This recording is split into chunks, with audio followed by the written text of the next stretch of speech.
the first one is with a little baby from 3 months old. And the baby had developed a flattened skull due shortened its muscles in the neck.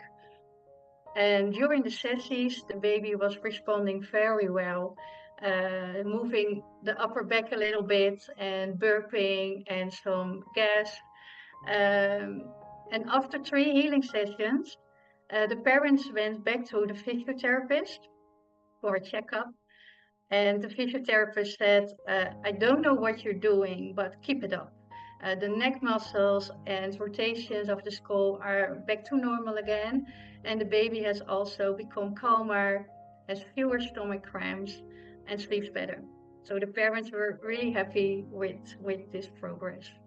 That's so beautiful to hear. And what I love is that, you have a little bubba that comes out and, they are a bundle of life force energy, and sometimes there can be little blockages.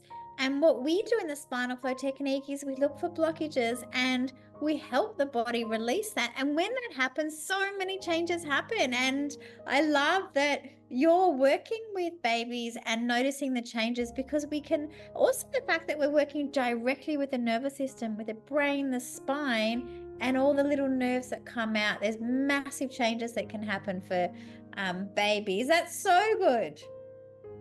Yeah, it's really nice to work with them. They are so lovely. And yeah, also you can help the whole family, not only the baby, but also the parents. There is so much less stress in the whole family. So that's really nice.